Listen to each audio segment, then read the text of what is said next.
Hey everybody, hope you're well, and it's James here over at Crypto Rookies. Now today we're going to have a chat with LUCA AIROLDI. Now he is the new card payment specialist over at Amon. He recently moved from Visa, and he's going to tell us about his experience, but also some of the key updates that are happening with Amon. I'm feeling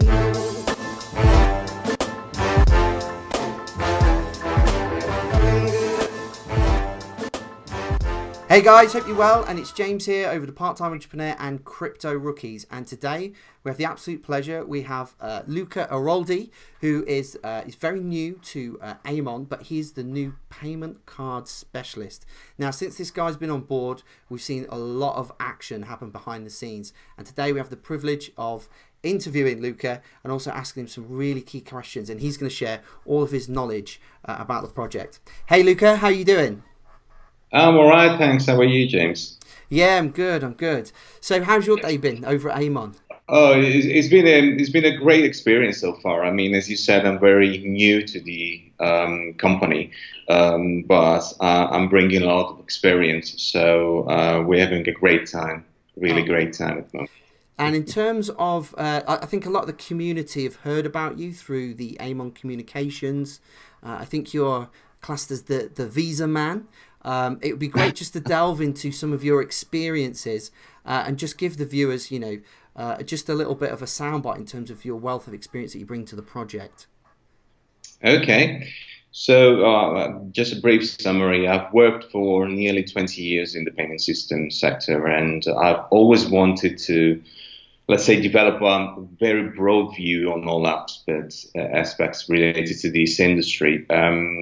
Let's start with my first relevant experience, which was a few years ago in Milan with UniCredit, and the focus there was very much on credit cards and the developing of revolving in 100% charge markets. At UniCredit, I really had the opportunity to work on product proposition development as well as IT system risk, moving from sales to marketing. So quite a broad experience, and I've worked on the personal loans as well. And this is where my interest in payment systems started, and it's where I gained the experience that I'm now using to working with Amon, the direct-to-market approach. After that, I moved to London, and I first worked on customer value management for a mortgage company. It was the time of the subprime and all the crisis coming from the US. So we had a very interesting time in London back then. And then I moved to Visa. That's why you call me a Visa man. Yeah, I worked with Visa for nearly 7 years in Milan and in London, and I had the opportunity to work with a lot of banks all over Europe. In these 7 years, I very much focused on product and proposition development as a specialist on card and program launch. So I've supported many banks all over Europe in launching their products from classic to gold to black card, you name it.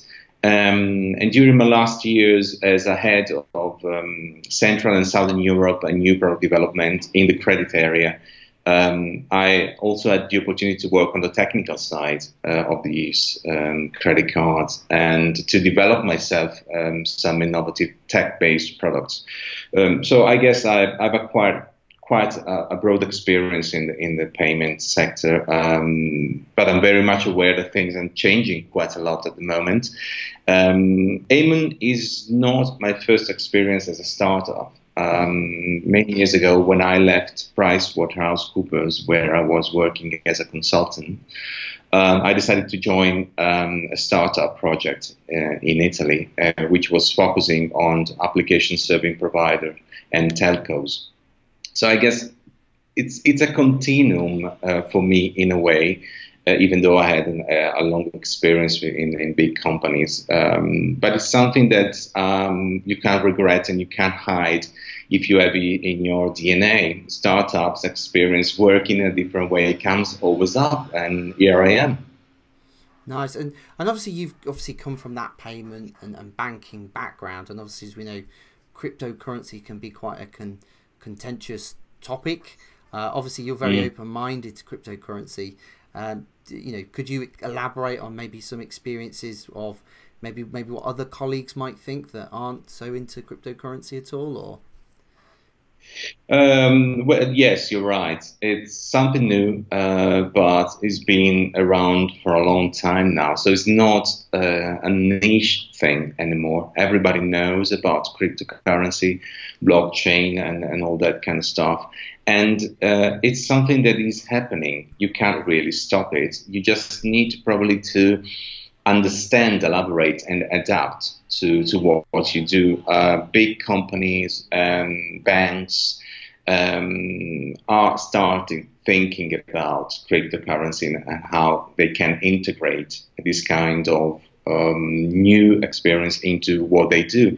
Because at the end of the day, you are about to lose customers if they move away. At the beginning, cryptocurrency were considered as an investment. So if your customer invests in cryptocurrency, which is away from your banking, day-to-day banking, then you lose your customer. You need to reattract your customer. You need to elaborate and understand what's going on. But there's a lot of oppositions. It's not easy to work. And every time you say cryptocurrency, people think about the risk and the news that you get every day from the televisions and the internet, which is not appropriate sometimes to discuss because you need knowledge. You need to explain a lot of things to people for them to understand what you're talking about. So when you summarize, you run the risk to create more confusion.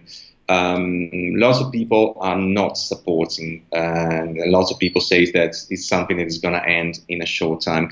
I don't think so. I think that cryptocurrency and whatever counts with it will find its way into our day-to-day life, and this is why we are discussing about payment cards at the moment, because that's a natural link between something that was niche and is not anymore and our day-to-day life. Yeah, because it seemed for a while there was like people saying, you know, people see it as an investment and they won't actually start spending it. But I think we're at a point now where we're not at that tipping point where loads and loads of people are using it, but there's enough people that are using it that will actually spend it. Because I know if I, you know, when I get my card, I know I'll be using it to make purchases here and there and start using it. And I think that's where, one, the use case comes in, but also where the value will move forward because more and more people will be using it. Yeah, that's the natural development that I was talking about. It's not an investment anymore. It's not something that you invest for to satisfy your curiosity and you keep there and you probably forget about it. But it's something that becomes part of your daily life. You look at your currencies and how they're doing day to day, and then you want to spend the money that you set aside. And that's the natural evolution. That's where I think cryptocurrency will get their strength and not disappear, because they become part of daily life. Yeah, and I'm the same camp as you, Luca. I think that, you know, it won't be long.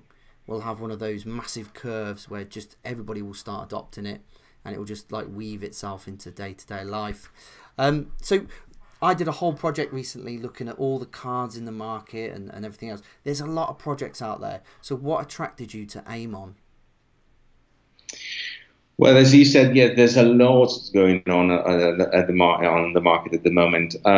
As I said, working for a startup is part of my DNA, so it's something that you need to live with. And when I met the Amon team and I spoke to the CEO, Daniela, I thought it could be a great opportunity to support the project because there was a lot to do, even though they had done part of the job already. First of all, I have to say I was really impressed with the team, which is very important to me. Their energy, the knowledge of the market. They know quite a lot of what's going on, and they have a clear idea in mind. They know what they want to do. They're very well structured, and they're very well structured to bring to life what they're really interested in. And not only that, but they're very open to discussion, which was really the reason why I decided to work with them.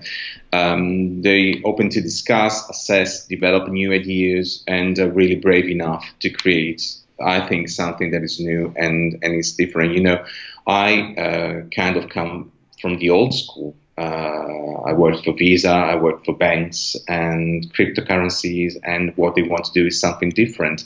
But we can probably use something that has been done in the past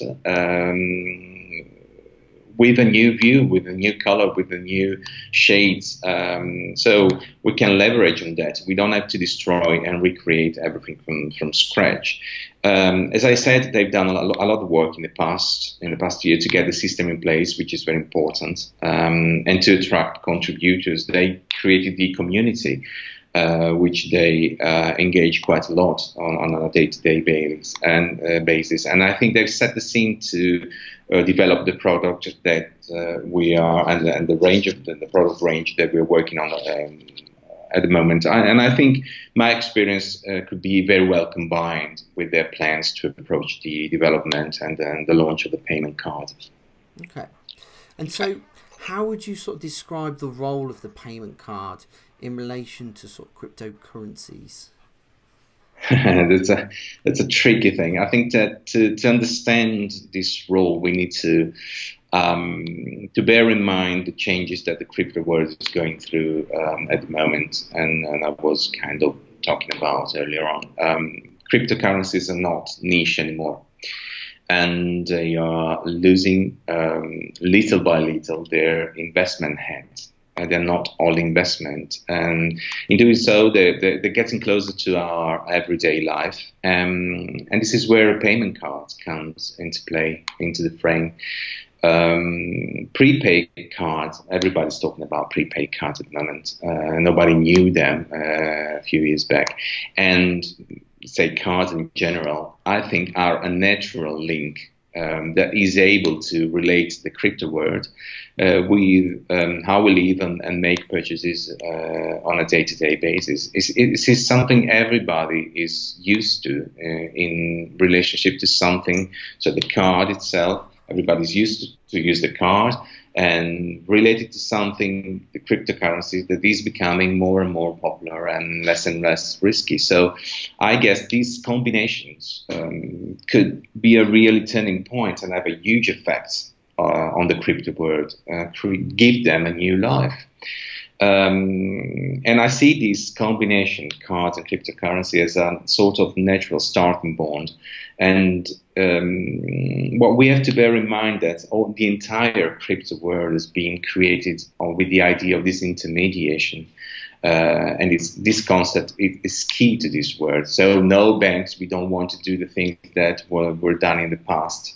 And if you think about it, the usage of the card requires banking, requires Visa and MasterCard and all the structures that comes with whatever we need to make the card works. So it's very much centralized. So it's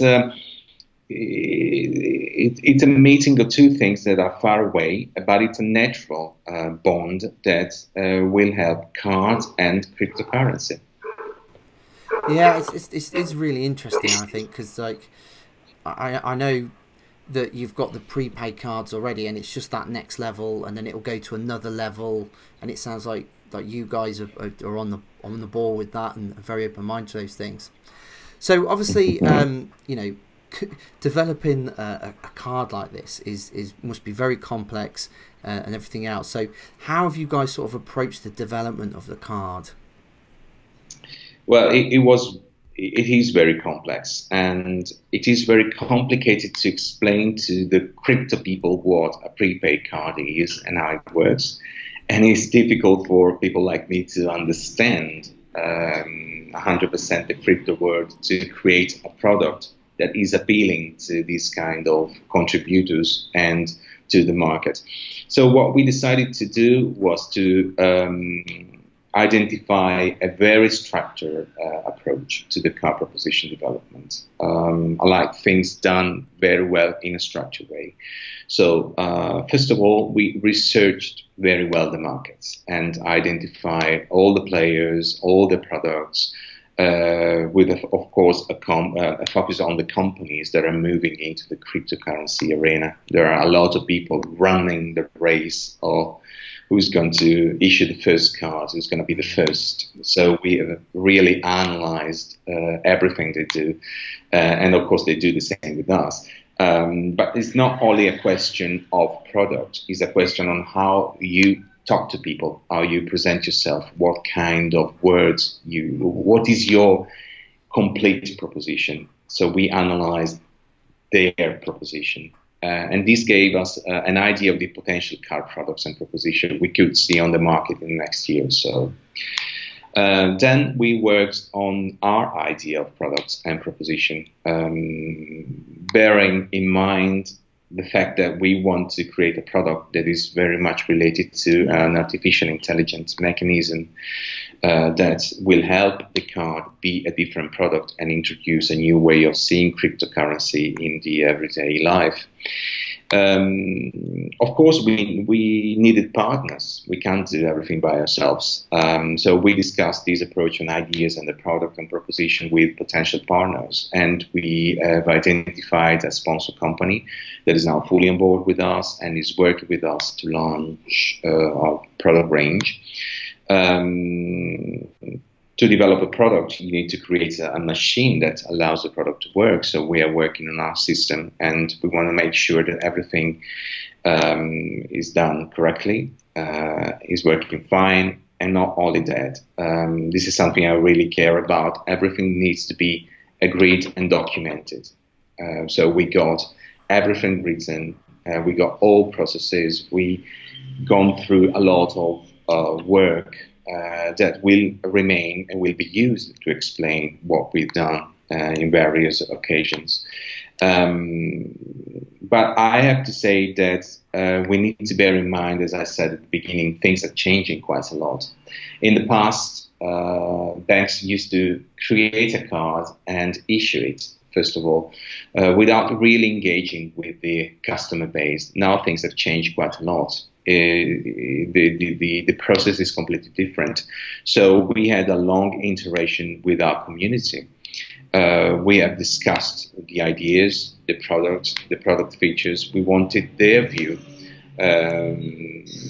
We wanted to know what they think is relevant to them. We wanted to give them something that is really relevant, customized, with what they want, and was not only what we wanted or what our experience said was the best thing to do when you develop a card. I think this is key now, and is key to the Amon approach. And this created a lot of energy because when you interact with people, you have immediate feedback. You can change immediately the way you perceive the product, what you're doing, and also the way you work. And I think this is something for me new as well, because this is something you don't do when you work for banks. You do market research, but you don't interact a lot with your final customers. At the moment, what I can say is that we are in a position to say that we've done something really particular and different and new, and what you see coming out in the markets, of course, is just a starting point. As I said, things change quite a lot in a short time. You need to keep up. You need to create, differentiate, satisfy, and be coherent with what you do. So the card is not just a card, is a part of the company that introduce themselves to the market through a product. There will be other products related to cards and cryptocurrency. So it's really a 360 view that we created, rather than let's develop a card, let's do that. It's not only that, it's part of a bigger proposition, it's part of a bigger company. Okay, so the card is really just the seed of the tree, and there's plenty more to come. That's how we see things. Yes. Okay, no, it's really interesting. I can't wait to get my card because I just want to go use it because I got a 10x card and I went to my local Costa and I'd agreed to film it and everything, and then the notice come out saying 10x cards don't work no more. I was like, oh man. And so I haven't been able to do any sort of filming. So the next one, I'm going to get the Amon card when it's out, and I'm going to go to Costa. They said I can't film, but I'm going to film anyway, sod it. And I'm just going to go film, buy a coffee with it and stuff, and it'll be like the first one on YouTube or whatever. But yeah, so yeah, sure. Well, testing is key. You know, it's not just having a card that works and is set up properly. Is then you have to use it in the real world. So you need to go out with your card and see how people react. It's not just the system or the infrastructure. Of course, you need to work with processors to sort out all the problems that you may incur when using a card. But it's also the reaction of the people that you need to understand. That helps you when you talk about your products. If you set the scene, it will be easier then for people to accept the card. There will be no discussion or funny behaviors. That's part, as I said, of the proposition that we are working on. Okay. So obviously you've been there only a short time. Is it a couple of months now? It's 4 months. Yeah. Yeah. Obviously that's a short amount of time, but you've achieved quite a lot. Can you just talk about some of the things that you guys have achieved? Yeah, very briefly. I think that now we have a clear view on what products we want and how they should serve different needs and different communities. We don't talk about target segments anymore. We talk about communities in these digital areas and how this product should be brought to the market. So as I said, we're working with a sponsor company to make sure that we get the test cards as soon as possible, and we're able to go live in the next few months or so. So we know what we want. We are getting there. It's not just on us, of course. You need to rely on other companies and other big players on the market. But we're very happy and excited with the progress that we make and the energy that we have created around the product itself. And I'm happy that I've achieved the goal of explaining to the crypto guys that I work with what we should get out of a card and how we should use it, not just for payment purposes, but as a representation of what the company does, the philosophy, and the people that are behind the scene. And there's a lot of people behind the scene, summarized in a piece of plastic. So. And what are the key final steps for you guys before the Amon community will finally have that card in their hands? So we want to make sure that everything works fine. So we are fine-tuning the systems, and we need to test, as I said, the live cards out in the market, because the community is quite broad. It's not only UK or Spain, it's all over Europe, or let's say all over the world. So we need to make sure that we set the scene right before the card goes out. So we have programmed a lot of testing to make sure that people will be able, as you said, to use it from the local Costa, the coffee, to an international shop everywhere and in the world. And this is key to me. According to my experience, testing is key. It's not just adding a card. You need to have a card that works and works fine everywhere you want to work. Otherwise, the second time it doesn't work, you're fed up with it and you don't want it anymore. You move to another player. Because, as I said, in a short time, there will be a lot of players out with the card. So what we need to now do is the final packaging of the offer, and to make sure that everything we do and we transmit to the community is clear and easy to understand. We don't want to create problems, but at the same time we want to show the point of strengths and the story and the unique selling proposition of the company with this card. And what, obviously, you guys there's a lot of card companies out there and they have struggled to get a card into the market. Now you guys have seem to have going at lightning speed at the moment, and obviously you're saying there potentially a couple of months we may have a card. Obviously, you know, you guys are doing incredibly well, but what would you say, what's been the biggest challenge for you? Well, as you said, there's a lot of people out there, and it's not, I think it's not a race. I don't think that if you get on the market first, you get everything, you get the big prize. It's not just a matter of being the first, but it's a matter of understanding the community. And it's not easy, because it's true, it's a card, but it's not a normal credit card that you give to everybody. It's something different. It's not related to a credit line or your current account. It's related to a wallet that you see as an investment, that you see as a place where you use to make money.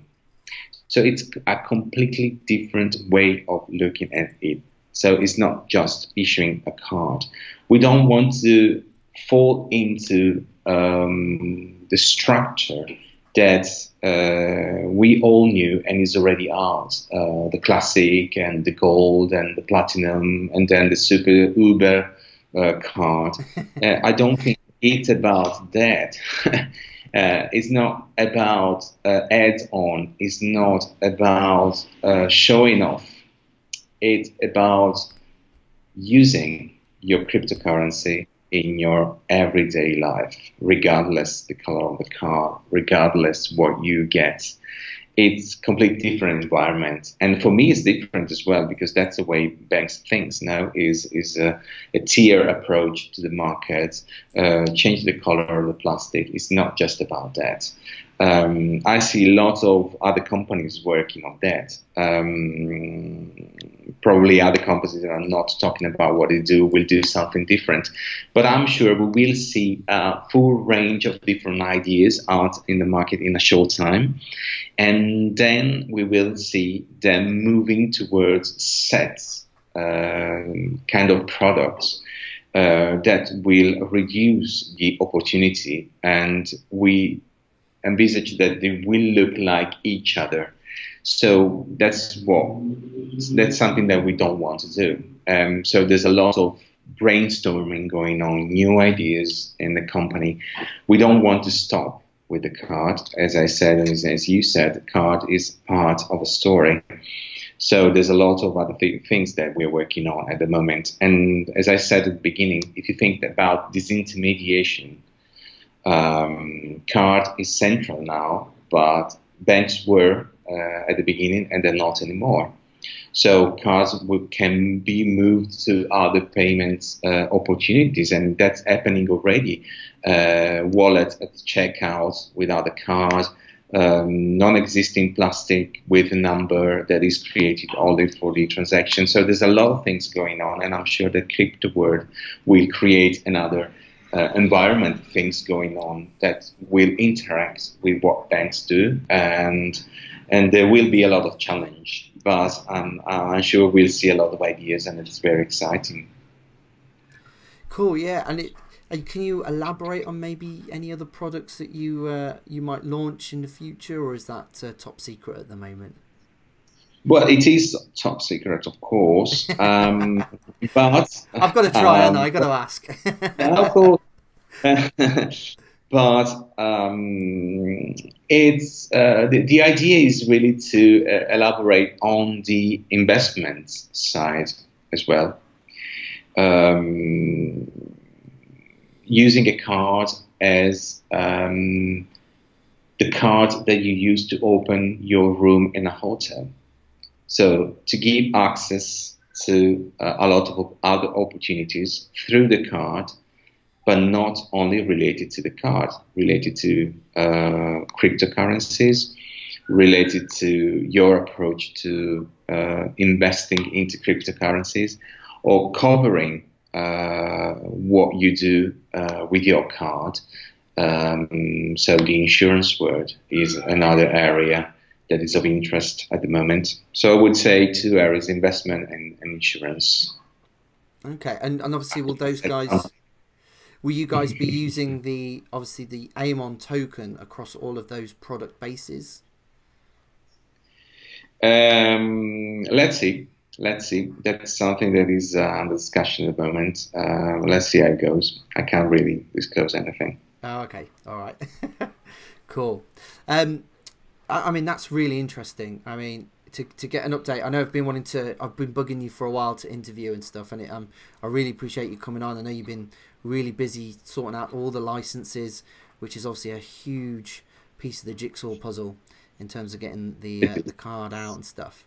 I mean, thank you so much for coming on, and I do really appreciate it. Is there any like final words that you have for the community?